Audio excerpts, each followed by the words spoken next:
severamente os repreendeu, quando é normal, natural ter medo no mar.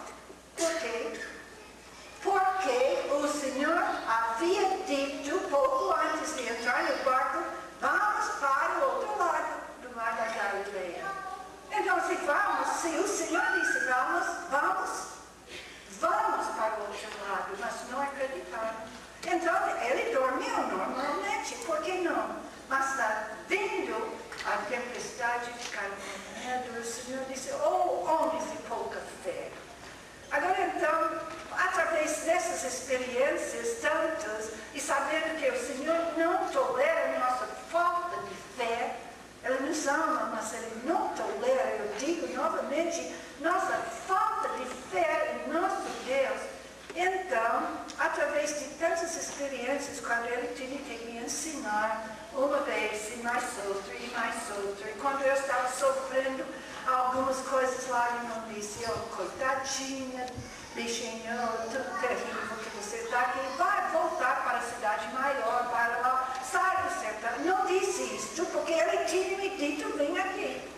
E eu tinha certeza que o Senhor me chamou para aquele lugar. Nós temos que procurar saber a vontade de Deus. E quando eu aposentei, eu não queria de jeito nenhum ir para os Estados Unidos. Mas eu tinha certeza que eu tinha que ir, a minha missão me aposentou, de qualquer forma. Eles me deram mais 4 anos depois da idade de aposentar. Então, com 70 anos, eu voltei aos Estados Unidos. Eu queria ficar aqui. Mas lá no aeroporto, do dia da minha saída, tinha muita gente de Piauí, Maranhão, gente de Brasília, das igrejas e dos seminários. Então, era uma multidão de gente lá no aeroporto. E sabe o que eles fizeram? Começaram a cantar. Se tivesse 1000 vozes para o Brasil encher, eu queria cantar era o meu hino, porque eu queria que eu pudesse penetrar todo o sertão e depois então em Brasília, através de alunos, eu queria penetrar o Brasil com a mensagem. Eu estava chorando porque não queria sair e subi na escada do avião e então eles começaram a cantar. E de repente o Senhor disse, Mabel, essas são suas 1000 vozes, vai embora. Você não é tão importante, pode ir. 1000 vozes aqui que vão continuar a obra. Pode haver uma coisa mais bela do que isto? Pode haver. Do que você poder investir sua vida para o Senhor na vida de outros que podem passar para frente. Pode haver maior prazer, maior gozo do que isto. Eu lhe garanto que não pode mesmo. Eu dou graças a Deus então para essas experiências, quando o Senhor me mostrou, através de muitas vezes, quando a minha vida foi ameaçada. Mas então, quando cheguei nos Estados Unidos, eu recebi uma telefonema do Brasil, mas veio de Angola, porque não tem contato diplomático com os Estados Unidos. E antes do incidente de Namíbia, ninguém teve o direito, ou não devia, telefonar aos Estados Unidos e telefonar para Angola. Mas eu recebi esse telefonema dizendo, nós queremos, a Convenção Batista quer que você venha nos ensinar como estudar a Bíblia. E eu queria fazer isso. Então, eu orei, eu senti, Deus quer que você vá. Então, através de vários meses, nós não podíamos arranjar o visto. Então, eu resolvi vir ao Brasil para arranjar o visto. E sabe quanto tempo demorou aqui? Mais de ano antes desse visto sair.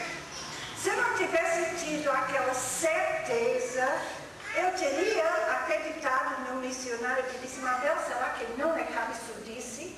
Que você está esperando todo esse tempo e vai lá apoquentando a embaixada e tudo, até que você vai para Angola, não está vendo que Deus está dizendo não é para ir. Mas eu tinha certeza, eu disse, pois Senhor, se eu estou cabeçudo, então me dá amanhã um sinal exato para eu saber. E no outro dia veio o telefonema de Angola. E um pastor que eu não conheci, mas o presidente da convenção, ele disse: por que você nunca chegou? Estamos aguardando todo esse tempo para a senhora chegar aqui. Todos aquelas telefonemas, todas aquelas coisas que nós tínhamos mandado de lá para cá, etc., ele não tinha recebido nada. E então, mais outra vez, a mesma coisa aconteceu. E então, o Senhor, é possível que não temos recebido ainda, está nesse pé, é possível que eu devia só orar para Angola e despertar as igrejas aqui no Brasil para orar para Angola, e o Senhor não quer que eu vá. O Senhor me manda outro sinal, certeza, amanhã. E então, no outro dia, uma carta que tinha sido mandada 2 meses e meio antes, chegou naquele dia. Uma carta levou todo aquele tempo, mas chegou em tempo para dizer: nós fomos à embaixada e então tudo vai sair hoje. Eu pensei que fosse certo, aquele dia foi lá, novamente não tinha chegado e nós esperamos. É uma história cumprida, mas Deus continua a dizer: vai para Angola. Então, chegamos no aeroporto e eu fui com a Nozira, daqui de, talvez alguns de vocês conheçam, o missionário brasileiro de São Paulo.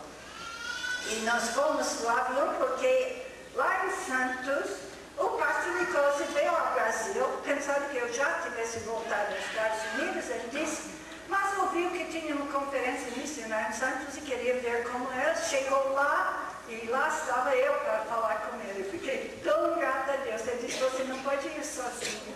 Você tem que ter alguém que sabe agir lá para você ir. Eu vou para Seul, não posso ir com você.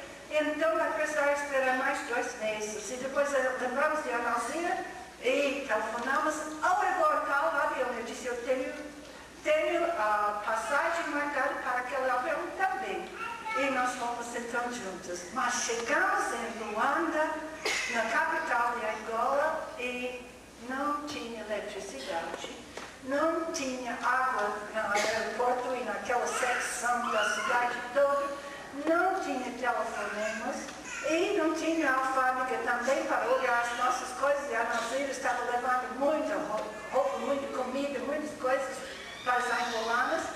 E nós ficamos lá desde madrugada até a tardezinha, até mais ou menos 4 horas, quando enfim, sem água, sem comida, sem banheiro, nós ficamos lá esperando aquele dia todo.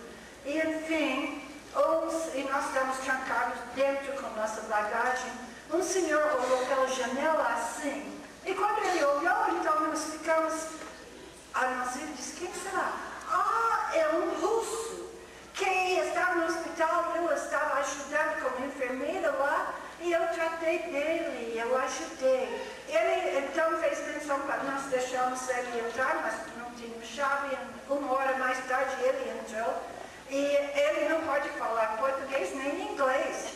Então lá estava nós, ele dizendo assim, e nós entendemos, ele estava no hospital, e ela tinha dado remédio para ele, e comida também, e todo assim, pelos gestos, nós entendemos. E ele disse, olha, todos os aviões foram cancelados por causa dos guerrilheiros, e então não podemos viajar, nenhum avião pode sair daqui, mas eu descobri que um avião, em que eu mesmo vou também, da Força Aérea Russa, vai para Ruanda, onde nós íamos.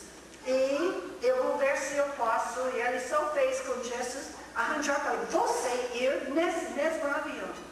Então, mais tarde ele veio e disse, eu achei um lugar para botar toda a sua bagagem, e mostrou um cadeado, e como ia trancar para nós, e podia ser, não ia ser roubado e tudo. E então nós ficamos tão gratos, e ele disse, amanhã às 6 horas